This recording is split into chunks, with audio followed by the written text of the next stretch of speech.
بسم اللہ الرحمن الرحیم۔ السلام علیکم ورحمۃ اللہ وبرکاتہ۔ ہم نے اپنی پریویس ویڈیو میں ڈسکس کیا تھا events about the creation of حضرت آدم علیہ السلام۔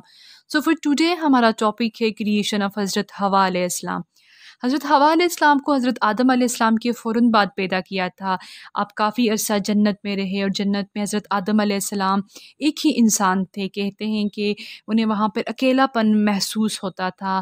آج بھی انسان اگر اکیلا رہتا ہے تو اسے ڈپریشن ہونے لگتا ہے، یہ انسان کی فطرت میں ہے۔ ایک دن آپ سو رہے تھے تو اللہ تعالیٰ نے حضرت حوا علیہ السلام کو آپ کی لیفٹ پسلی سے پیدا کیا۔ جب آپ جاگے تو آپ نے دیکھا کہ آپ کی ہی جیسی کریشن آپ کے پاس ہیں۔ تو حضرت حوا علیہ السلام نے کہا کہ میں عورت ہوں۔ آپ نے پوچھا تو میں کیوں پیدا کیا گیا؟ تو حضرت حوا علیہ السلام نے بتایا تاکہ آپ مجھ سے سکون، انسیت حاصل کر سکیں۔ جب فرشتوں نے دیکھا کہ آپ کے پاس آپ جیسی ہی کریشن ہے تو انہوں نے کہا کہ آدم سے پوچھتے ہیں یہ کون ہے۔ مفسرین کا یہ بھی خیال ہے کہ شاید فرشتوں نے سوچا ہو کہ آدم علیہ السلام کو اس بارے میں نہ پتہ ہو، یا پھر انہوں نے سوچا ہو کہ آدم علیہ السلام کو لازمی پتہ ہوگا کیونکہ یہ جو کریشن ہے یہ بالکل ان جیسی ہیں۔ فرشتوں نے پوچھا اے آدم یہ کون ہے؟ آدم علیہ السلام نے ایک دم سے کہا حوا۔ فرشتوں نے کہا حوا نام کیوں رکھا؟ تو حضرت آدم علیہ السلام نے کہا حوا حیات سے ہے، کیونکہ یہ ایک زندہ چیز سے پیدا کی گئی ہیں، اس لیے اسے حوا کہا ہے۔ میں بھی کہ اللہ تعالیٰ نے پہلے ہی ان کے مائنڈ میں یہ نام رکھ دیا ہو، یا جو انہوں نے یہ ریزن بتائی، ایسا قصص الانبیاء میں مینشن ہے، مفسرین یہ کہتے ہیں۔ اس لیے آپ صلی اللہ علیہ وسلم ارشاد فرماتے ہیں کہ عورت کو پسلی سے پیدا کیا گیا، اور پسلیاں ٹیڑھی ہوتی ہیں۔ آپ عورت کو زبردستی سیدھا کرنے کی کوشش کریں گے تو حالات اور خراب ہوں گے اور مسائل بڑھ جائیں گے، اس لیے عورت کو نرمی سے ہینڈل کرنا چاہیے۔ اب جیسا کہ جرنلی ایسا کہا جاتا ہے کہ اسے پاؤں سے پیدا نہیں کیا گیا کہ تم اس کو پیر کی جوتی سمجھو، نہ اسے سر کے حصے سے پیدا کیا گیا ہے کہ تم اس پر حکمرانی کرو، وہ تمہاری برابری کی ہے۔ لیکن کچھ چیزوں میں اللہ نے عورت کو فضیلت دے رکھی ہے اور کچھ میں مردوں کو، جیسے اللہ تعالیٰ نے قرآن میں کلیئرلی واضح کیا ہے کہ ہم نے مردوں کو عورتوں پر فضیلت فوقیت دی ہے۔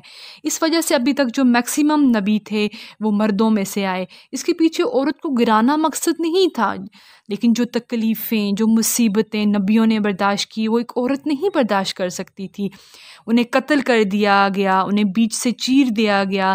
950 سال حضرت نوح علیہ السلام نے لوگوں کو اللہ کی طرف بلایا۔ ایسے میں اگر عورت ہوتی تو اس کا صبر ایک دم سے ختم ہو جاتا۔ عورتوں کا دل دماغ بہت نازک ہے، اللہ تعالیٰ نے انہیں بہت ڈیلیکیٹ پیدا کیا ہے، اس لیے اللہ تعالیٰ نے عورتوں کو دنیاوی ہارشز سے خود دور رکھا ہے۔ اگر وہ خود زبردستی ان میں پاؤں رکھتی ہے تو خود اپنے لیے پرابلم بڑھاتی ہے، تو پھر یہ ایک الگ ٹاپک ہے۔ اللہ تعالیٰ نے اسے بہت سنبھال کے، یوں کہ لیں کہ بہت نازوں سے رکھنے کے لیے اللہ تعالیٰ نے اسے پیدا کیا ہے۔ اس لیے اللہ تعالیٰ نے عورت کے لیے مشقت نہیں رکھی، یہ کام مردوں کے ہیں۔ اب جو لوگ کہتے ہیں کہ جو انسان تھا وہ ننگا تھا، یہ غلط ہے، ایسا نہیں ہے۔ حضرت آدم اور حضرت حوا علیہ السلام پر لباس تھا، لیکن وہ لباس نور کا تھا۔ اس کے بعد حضرت آدم علیہ السلام اور حضرت حوا علیہ السلام جنت میں رہے۔ اللہ تعالیٰ نے کہا تم جنت میں رہو، جہاں سے مرضی تم چاہو، لیکن تم اس درخت کے قریب نہ جانا، جیسا کہ سورہ بقرہ کی آیت نمبر 35 میں بھی اللہ تعالیٰ نے مینشن کیا ہے وَقُلْنَا يَا آدَمُ اسْكُنْ وَأَنْتَ وَزَوْجُكَ الْجَنَّةَ وَكُلَا مِنْهَا رَغَدًا حَيْثُ شِئْتُمَا وَلَا تَقْرَبَا هَٰذِهِ الشَّجَرَةَ فَتَكُونَنَّ مِنَ الظَّالِمِينَ۔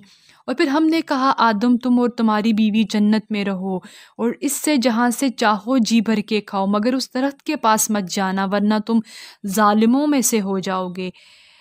اب اللہ تعالیٰ چاہتے تو اس درخت کو بناتے ہی نہ، لیکن اللہ تعالیٰ نے قرآن میں خود اللہ تعالیٰ فرماتے ہیں کہ ہم تمہیں ضرور آزمائیں گے۔ سورہ انفال اور سورہ بقرہ کی آیت 155 میں بھی اللہ تعالیٰ فرماتے ہیں کہ جب تم کہتے ہو کہ ہم ایمان لائیں تو تمہیں کیا لگتا ہے کہ ہم تمہیں ایسے ہی چھوڑ دیں گے؟ ہم تمہیں ضرور آزمائیں گے، بھوک سے، افلاس سے، اولاد سے، یعنی تمہیں ہم اتنا آزمائیں گے کہ تمہیں جھنجھوڑ کے رکھ دیں گے۔ یہ آزمائشیں جو ہیں وہ اہل ایمان کے لیے زیادہ ہوں گی تاکہ ان کے ایمان کو ٹیسٹ کیا جائے۔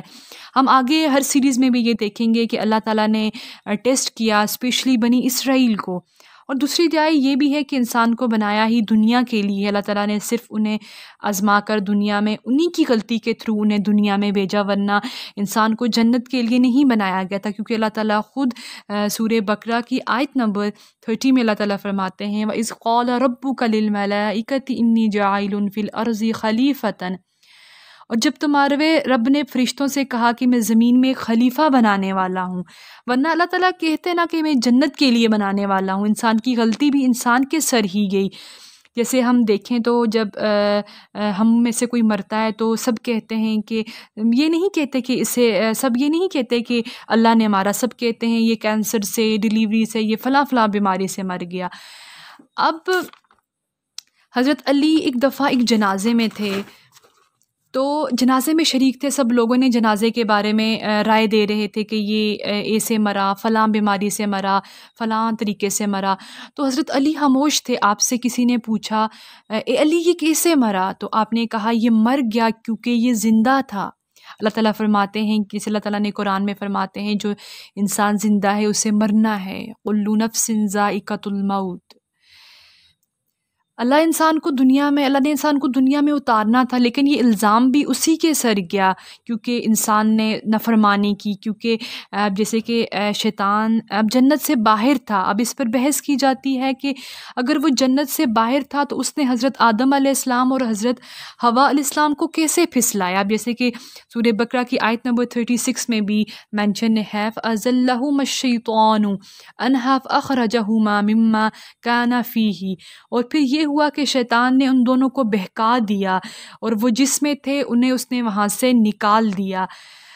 اب اب ہم یہ بحث بھی کی جاتی ہے کہ اب جب شیطان جنت میں تھا نہیں تو پھر اس نے انہیں کیسے پھسلایا؟ اب اس میں ہم یہ جانتے ہیں کہ شیطان ہمیں بھی نظر نہیں آتا، کیونکہ لیکن اللہ تعالیٰ نے اسے پاورز دے رکھی ہیں، کیونکہ وہ جن ہے تو اس کے پاس پاورز ہیں، تو وہ باہر سے بیٹھ کے بھی اس نے وہ ان کے دلوں میں اس نے وسوسہ وہ باہر بیٹھ کے بھی وسوسہ دلوں میں ڈال سکتا ہے، فتنہ ڈال سکتا ہے، جیسا کہ حدیث میں بھی آتا ہے کہ جب دو نامحرم بیٹے ہوں مرد اور عورت تو ان میں تیسرا شیطان ہوتا ہے، وہ ضرور ان میں فتنہ کریٹ کرے گا۔ اب شیطان جنت سے باہر تھا، کیونکہ ہم نے اپنے پریویس یہ لیکچر میں بھی ڈسکس کیا تھا کہ اس نے نافرمانی کی تھی، اس نے سجدے سے انکار کیا تھا، تو پھر اسے وہاں سے نکال دیا گیا۔ اللہ تعالیٰ نے کہا تھا کہ تم اتر جاؤ یہاں سے۔ اب اس لیے کہتے ہیں کہ اس نے جنت کے باہر سے ان دونوں کے حضرت آدم اور حضرت حوا علیہ السلام کے دلوں میں یہ چیز ڈالی کہ انہوں نے آپس میں یہ کمیونیکیٹ کیا کہ اللہ تعالیٰ یہ اس لیے فرما رہے ہیں کہ تم اس درخت کے قریب نہ جانا تاکہ کہیں تم حیات ابدی، تم ہمیشہ کی زندگی نہ پالو، کہ یا تاکہ تمہارا رتبہ فرشتوں جتنا نہ ہو جائے۔ تو اس طرح انہوں نے ان کو جو ہے وہ پھسلایا۔ اب جب انہوں نے اس درخت کا پھل کھایا تو ان پر جو نور کا لباس تھا وہ اتر گیا، تو اسی وقت حضرت آدم علیہ السلام کو اندازہ ہو گیا کہ ان سے گناہ ہوا ہے، تو انہوں نے فوراً اللہ تعالیٰ کی طرف جو ہے وہ انہوں نے رجوع کیا۔ حضرت جب جیسا کہ کہا جاتا ہے کہ ہم تو ابن آدم ہیں، ہم سے تو غلطی ہوگی، تو پھر ہمیں یہ بھی سمجھنا چاہیے کہ اگر ہم سے غلطی ہوتی ہے تو ہمیں ریپینٹ کرنے میں بھی اتنی ہی جلدی کرنی چاہیے جتنا حضرت آدم علیہ السلام نے اپنے اللہ تعالیٰ کی طرف رجوع کیا جتنا جلدی، تو ہمیں بھی اتنی ہی جلدی اللہ تعالیٰ کی طرف رجوع کرنا چاہیے۔ اب جب انہوں نے کھایا اس درخت کے جب وہ قریب گئے تو اگلے ہی لمحے انہوں نے اللہ تعالیٰ سے بہت بخشش طلبی، اللہ تعالیٰ نے انہیں بخشش کے کلمات بھی سکھائے، جیسا کہ اللہ تعالیٰ سورہ بقرہ کی آیت نمبر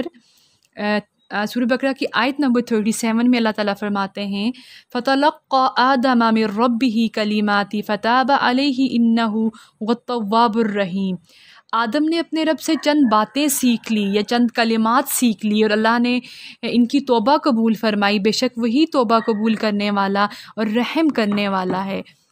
اسی ٹائم وہ یہاں وہاں بھاگنے لگے اور سوچنے لگے کہ میں اپنے رب کے سامنے کیسے کھڑا ہوں گا، اور اسی دوران ان کی یہ کیفیت دیکھ کے اللہ تعالیٰ نے فرمایا کیا میں نے تمہیں نہیں کہا تھا کہ شیطان تمہارا کھلا دشمن ہے؟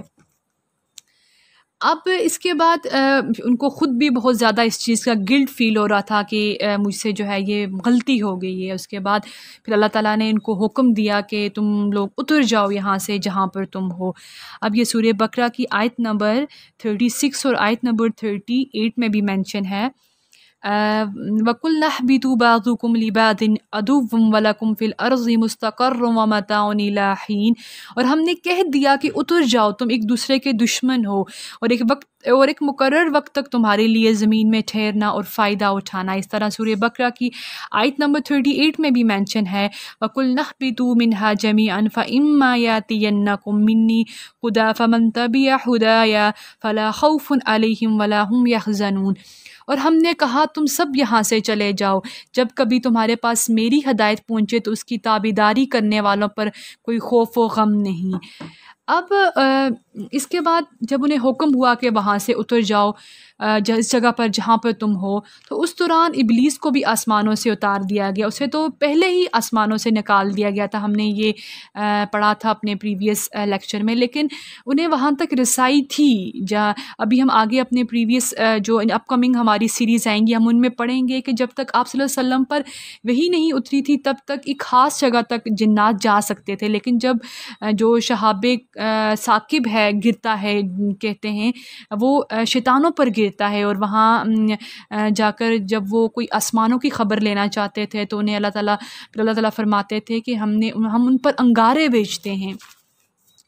سو حضرت آدم علیہ السلام کو جب وہاں سے اتارا گیا تو پھر آپ کو جو ہے وہ چند کلمات بھی سکھائے کہ جیسے کہ سورہ اعراف میں بھی یہ مینشن ہے کلمات ربنا ظلمنا انفسنا وان لم تغفر لنا وترحمنا لنکونن من الخاسرین.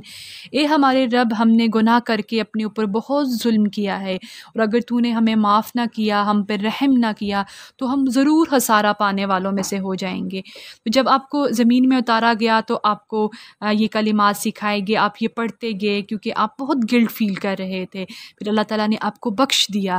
جب آپ کو بخش دیا گیا پھر آپ اور حضرت حوا علیہ السلام کو الگ الگ جگہوں پر اتارا گیا. اب اس چیز پر بھی بڑے اختلافات ہیں، لیکن جو قصص الانبیاء میں مینشن ہے کہ ان لوگوں کو الگ الگ جگہوں پر اتارا گیا. حضرت حوا علیہ السلام کو ہند اور حضرت آدم علیہ السلام کو جدہ میں اتارا گیا. یہ حضرت عبداللہ بن عباس سے روایت ہے. پھر ان لوگوں نے ایک دوسرے کو ڈھونڈا اور آپ عرفات میں ملے. پھر یہاں سے آپ لوگوں نے اپنی ایک نئی زندگی کا آغاز کیا. آغاز ایسے ہوا کہ آپ عرب میں بسے، اور آپ جو ہے وہ عربی، آپ لوگوں کی جو زبان تھی وہ عربی تھی.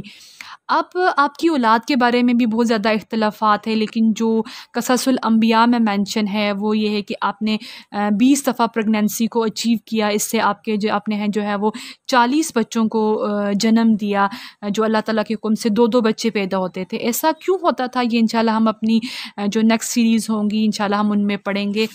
اب جو انہوں نے جن 40 بچوں کو جنم دیا وہ آپس میں ریئل بہن بھائی تھے، کیونکہ ان کے والدین ایک ہی تھے، حضرت آدم علیہ السلام اور حضرت حوا علیہ السلام. اب جو ہے اس دوران جو شیطان کا نام ہے وہ ابلیس رکھا گیا تھا. ہم نے اپنی یہ پریویس ویڈیو میں بھی دیکھا تھا کہ اس کا نام پہلے عزازیل تھا، پھر جب اس نے نافرمانی کی تو اس نافرمانی کی وجہ سے اس کا نام جو ہے وہ عزازیل سے اس کے نام کی کنورژن جو ہے وہ ابلیس میں ہو گئی. اس لیے اب بھی کہتے ہیں کہ جو لوگ اللہ تعالیٰ سے مایوس ہوتے ہیں، جو مایوس ہو کے خودکشی کرتے ہیں اسپیشلی، بالکل بھی وہ مسلمانوں میں انٹر نہیں ہے، وہ ابلیس کے ماننے والوں میں انٹر ہوگا. کیونکہ جیسی بھی پرابلم ہوئی اللہ تعالیٰ کے سامنے گڑ گڑانے کے بجائے وہ اکڑا. اب this is the difference between the sin committed by the شیطان اینڈ حضرت آدم علیہ السلام. شیطان نے جب گناہ کیا تو وہ اکڑا، جبکہ حضرت آدم علیہ السلام نے فوراً انہوں نے اپنے رب کی طرف رجوع کیا اور اللہ تعالیٰ نے انہیں بخش دیا. So I think this is enough for today. Inshallah, in our upcoming videos, we will discuss about the children of Hazrat Hawa and the Hazrat Adam alayhi salam. Also about the Habil and the Qabil, inshallah. So I think this is enough for today. Sadaqallahul Azim. Rabbana taqabbal minna.